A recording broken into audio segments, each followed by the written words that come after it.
Hello, Bashar. And you good day.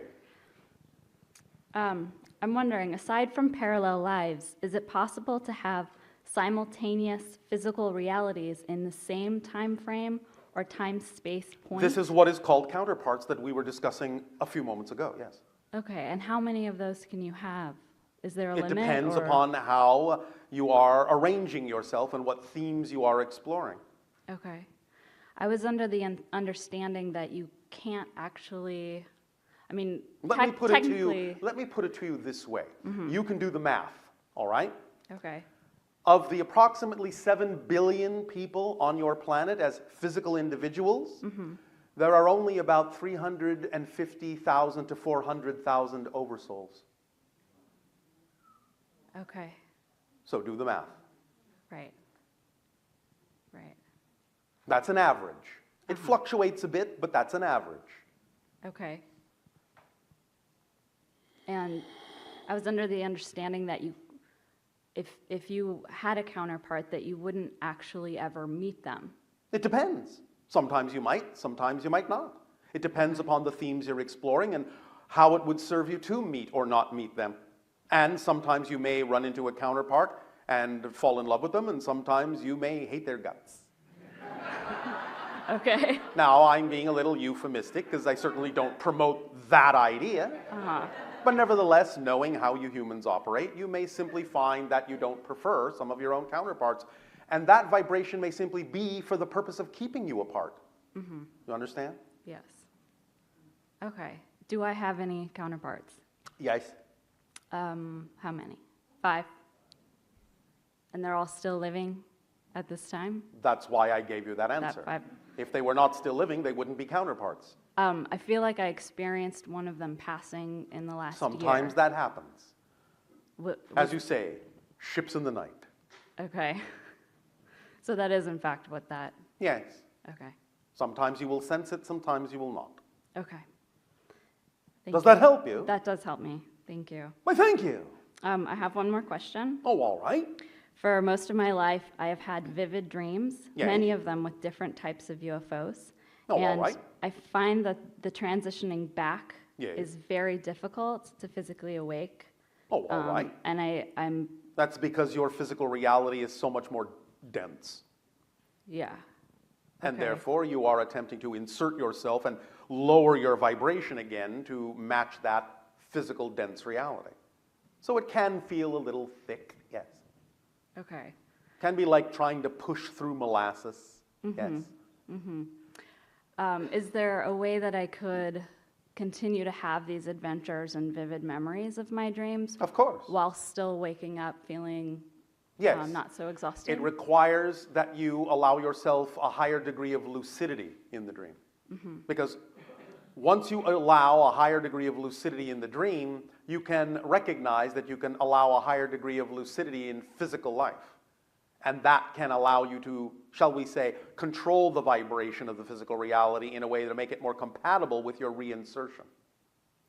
Does that Okay. help you? Yes. Let us explain very clearly that this is actually what our civilization has done. As we have said, when the soul decides to have an incarnation, and I'm speaking euphemistically here, symbolically in a sense, but there's some reality to it, vibrationally speaking, energetically speaking, the idea of the soul is that it splits itself into the higher mind and the physical mind. And those two together in balance, in harmony, form the whole person that will have the experience of that incarnation. The higher mind remaining non-physical to guide the physical mind in that sense, like someone standing on the mountaintop so that it can give a broad view perspective to the physical mind down in the valley so it won't fall into so many holes because it can't really see where it's going. In between the two is what we call the template level reality, the actual place where the soul and the higher mind create the blueprint, lay out the blueprint for the themes you will explore, literally construct, in a sense, the physical reality blueprint of what will manifest in your physical life. When you go into a dream state, you're going, in a sense, to the template level reality. And if you are lucid in it and understand that you're awake in the dream, then you can actually use the template level blueprint to rearrange and reorganize the physical reality that you reinsert yourself back into. So the more lucidly you are in that state, the more lucid, in a sense, you can make your physical reality, or at least more in alignment with the lucidity you're having in the dream state. And again, this is what our civilization has done, because once we allowed ourselves to understand how to become truly lucid in the dream state, we never went back. We simply, from there, altered the physical reality blueprint to become more aligned with that state of dream lucidity, and therefore we are always asleep and always awake, and that's why we never sleep. We live in the dream, and that is our reality. It's totally lucid. Does that make sense to you? That's fantastic. So the more you can gain lucidity in your dream by whatever variety of permission slips and techniques may be available to you on your planet, of which there are many, the more you'll be able to create physical reality, since physical reality is also just a dream, to become more lucid and match the vibration of the dream lucidity and create less and less and less difference between the two until they, in a sense, become one reality. Does that help you? That does help me. Pleasant dream. Thank you. And I have another question about the amount of UFOs that actually are in my dreams. Yes. Could you explain what's going on there? Please understand that there are many comings and goings and many different dimensions in which different beings are traveling in a variety of ways. Most of this is simply invisible to you, but when you expand your senses, suddenly you realize that there's all this activity going on all the time. You suddenly realize that you have, for most of your life, actually been living under an airport. It's just that you haven't been able to see the planes. Mm-hmm. Now, as you expand your senses, you suddenly realize all the traffic that actually exists in the area that you're in. Mm-hmm. Understand? Yes. So it's not necessarily that there has been more activity, there's just more awareness on your part of the activity that's always been there. Okay. Does that help? It does. Usually in the dreams, my initial reaction is excitement. Yes. And then when it comes... Followed by what? With fear. It About comes what? to me more directly after the initial viewing of it and the Yes. excitement. It comes to me directly, Yes. and then I completely freak out. Because? I What don't are you afraid know. of? I'm not sure. Yes, you are. Can't lie to us. No fibbing allowed. Of course you are. It's very easy to find out what you are afraid of by giving in to the fear, by asking the question, by magnifying and amplifying it. If I gave in to this vibration, if I truly recognized this reality, if I allowed myself to truly become who I prefer to be, what am I afraid is the worst, most terrifying, most horrifying, fearful thing I am afraid might happen. And when you're willing to hear the answer, you'll know why you're afraid. Okay. But the idea is that whenever you find out what that fear is, it's not something that will ever be actually empirically true about you. It will only reveal a belief you have about yourself that can be changed. Because there is nothing to fear. The only thing, I guarantee you, the only thing you will ever discover in the unknown is more of you. Because you fill everything in your reality. Mm-hmm. It's just that there are parts of yourself you don't know yet, you haven't met yet. But you will discover them, and there's no need to fear them. Does that help? Yes. All right. Am I a hybrid? All of you are hybridized to one degree or another. That's what a human is. Remember, because there was an early, naturally evolved hominid on your planet that was genetically altered by extraterrestrial races to become Homo sapien, you're all hybridized. The branches of the original hominid that were not hybridized continue to evolve. You now know them today as Sasquatch. If you had never been hybridized, you would all be Sasquatch. That was the natural evolutionary form on Earth. And it continued to evolve right alongside of you. However, they evolved so closely with nature, so intuitively with nature, so in connection with nature, they can actually go from one dimension to another like walking through a door, and that's why they're hard to find. But that's the natural denizen, that's the original inhabitant of Earth. You, in a sense, are an alteration. You're a hybridization of that. Okay. Does that make sense? Yes. I feel like the fear that comes over me in the dream is the connection that I have directly with these UFOs and these. But why would that be something to fear? Well, because I would have to face it and accept it and. And why would and that own be it. difficult? I think it's. I have a great connection, Yes. and I love it. And I love listening to it. Why don't you love being it or having it? I don't know. Yes, you do. You'll find out that you know when you are willing to ask the question. What am I afraid will happen if I acknowledge the connection? I'm afraid of being seen that way. By whom? Others, the world. I don't know. Who cares? Well, right. Who cares? I agree. The to some ones that extent. would see and understand it will understand it. The ones that would see and not understand it will never understand it. So what do you care? Yes. Yes? Why are you measuring yourself against others? You have absolutely no business comparing yourself to anyone else because you are absolutely unlike anyone else. All of you are. You actually have not only no business comparing yourself to anyone else, you actually have no capability of comparing yourself to anyone else because you're all unique. Yes. I understand you have some degree of similarity, but that's it. You're never going to be exactly like anyone else. So there is absolutely nothing anyone else could say that is in any way, shape, or form relevant to you except what you believe is relevant to you. And the only reason you would be afraid of what others think is because you know that all they're doing is reflecting what you already think of yourself.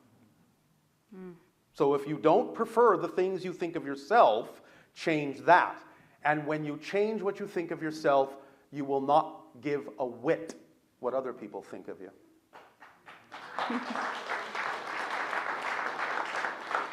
You can always use guidance to make sure that other people are reflecting things to you that you could use as information to keep yourself on track. I'm not saying you have to ignore everyone and not listen to them, because they may be saying things that are wisdom for you.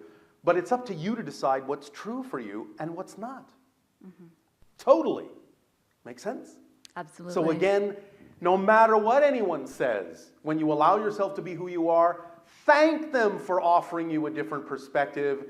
It's just not a perspective that you feel like agreeing with today.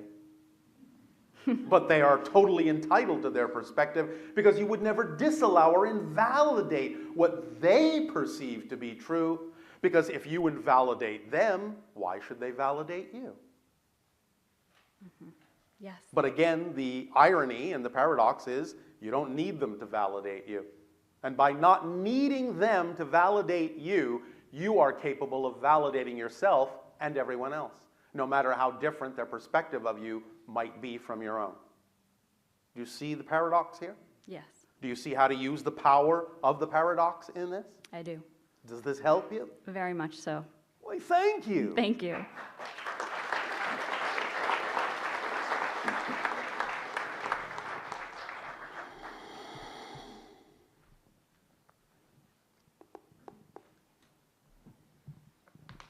Is there another person whose name?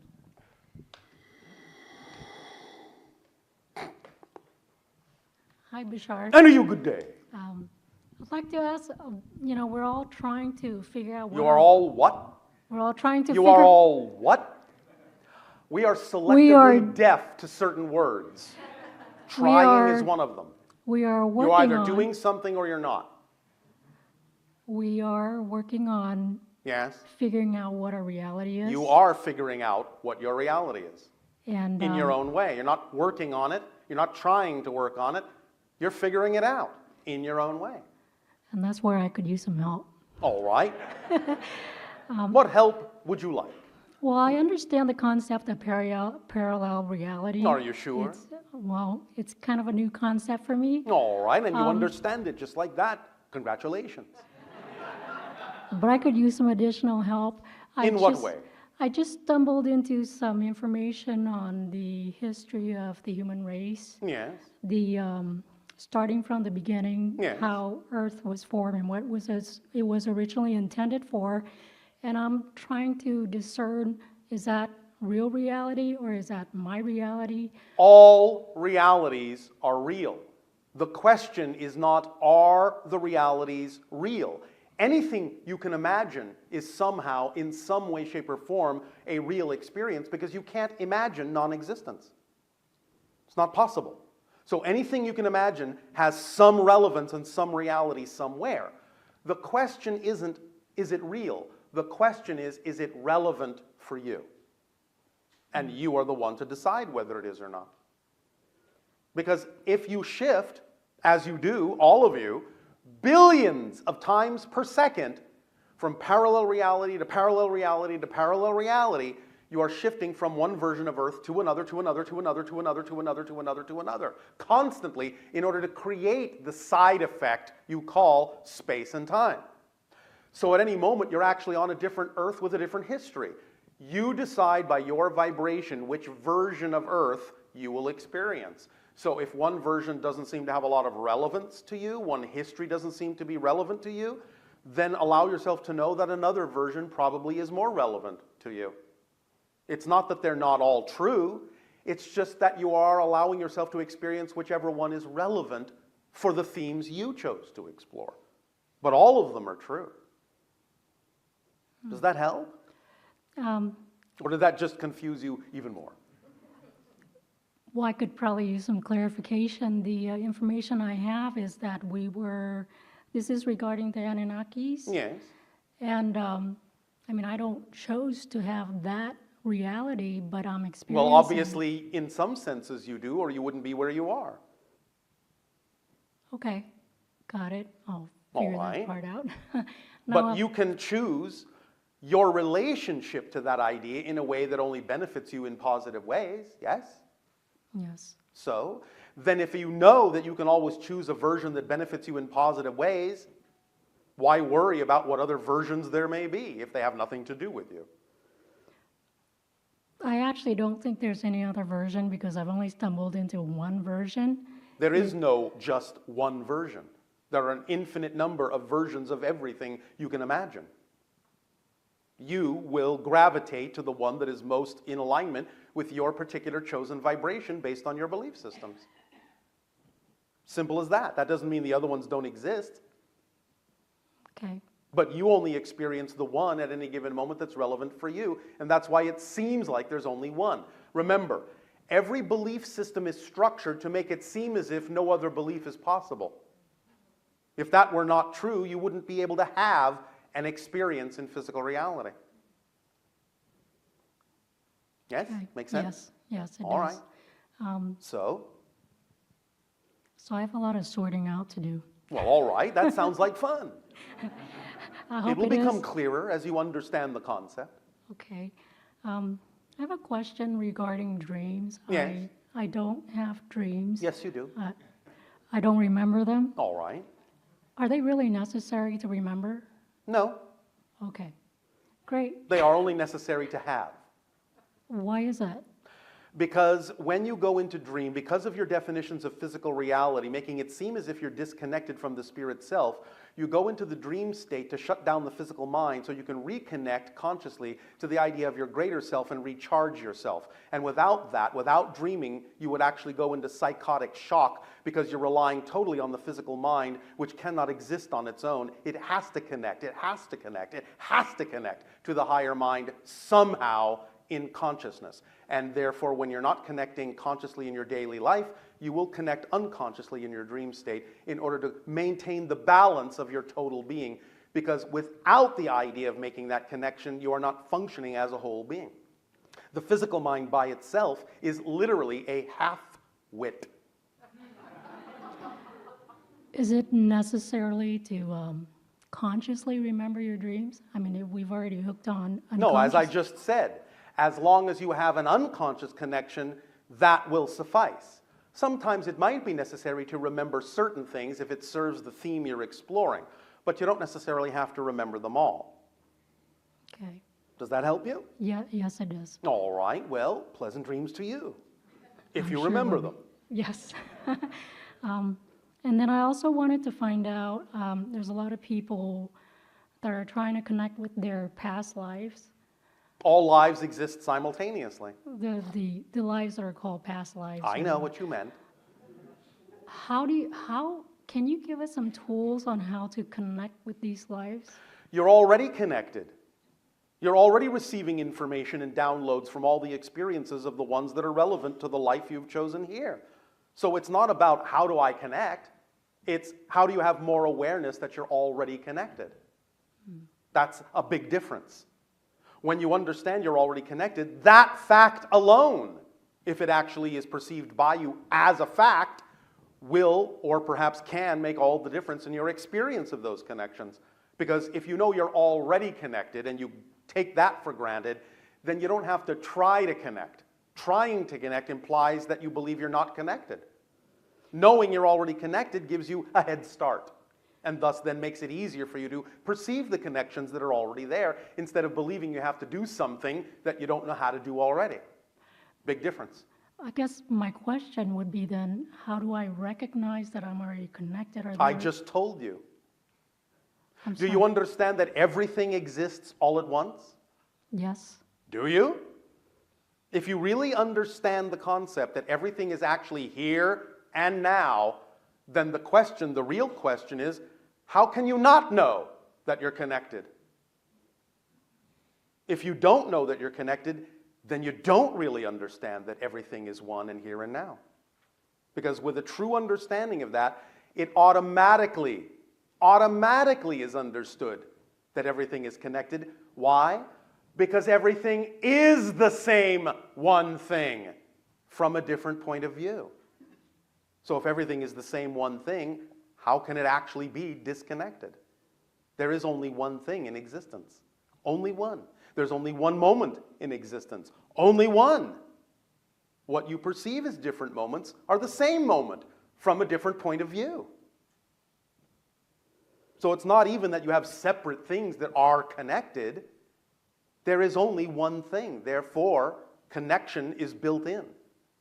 Because every apparently different thing is just an appearance of difference. It doesn't actually different. It's just the appearance of difference. It's just the experience of difference. But mechanically speaking, there is only one thing. That's it. Is there a way for me to, I guess, some tools where I could, I just gave you a very powerful one. I'm sorry, I'm missing it. Yes, you are. There is no such thing as being actually separate. There is the illusion of separateness, the experience of separateness, but there is no such thing mechanically as actually being separate. There is only one thing in existence, and that's it. And you are that thing. And you are that thing. And you are that thing. You are all the same thing from a different point of view. It's just reflections, different looking reflections of the same thing seeing itself in all the ways that it can. So if you understand that what appears to be different people are actually the same being, how can it not be connected? There's only one being. What is there else to connect to? Nothing. Everything is within you. There is no outside. Is this making more sense? Not really, but if I can, Yes. give an example. By all means. So let's say all of a sudden I'm by a swimming pool and I'm taking my first beginner swimming class, Yes. and all of a sudden I get really scared and I don't want to go in the water. Yes.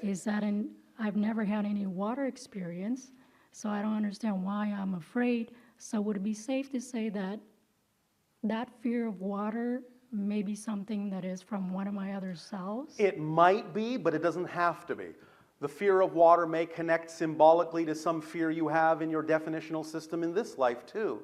Even if it's not literally a fear of water, the water may symbolically represent something you are afraid of. Many of you already know, psychologically speaking, that water is symbolically representative of emotion. So the idea may be that you have a fear within you or a fear of some emotion within you that the water simply symbolizes. And it could be many other things. You have to take it on a case-by-case basis. Can you expand on your comment, water is symbolically representative of emotion? Well, this is simply what comes up in your natural psychological experiences, in what you call your psychological information. The idea of emotion, energy in motion. Emotion is fluid. Thus it is symbolized with the idea of water, diving deep down into your emotionalities, like sinking under the surface of the sea or a pool. It's like allowing yourself to be immersed in the idea of your consciousness. And this has feeling components to it. And thus it has emotional components to it. It's like being immersed, like a child, in the amniotic fluid and feeling the idea of the support and the unconditional love of the mother, or feeling the fear of the mother. So it could even come from that. Going into a pool could be reminiscent of being in the amniotic fluid and feeling the fear of your own mother before you were born. It could be many things. You have to find out what it is for you by exploring your belief systems about why you have fear. And then the answer will come. The idea will come. It will show you. The synchronicity in your life will show you what the connection is. All right? Okay, But you have to be willing to explore that and not be afraid to explore it. great, thank you. You have to swim in that water. All right? Yes, thank you. Thank you.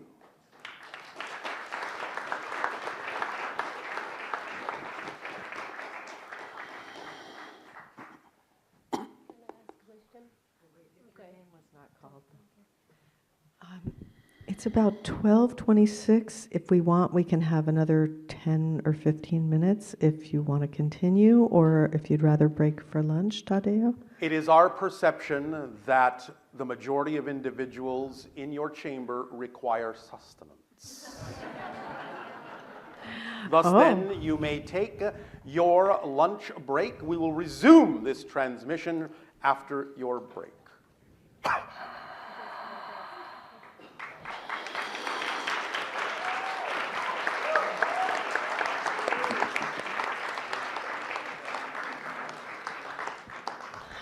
How's it going?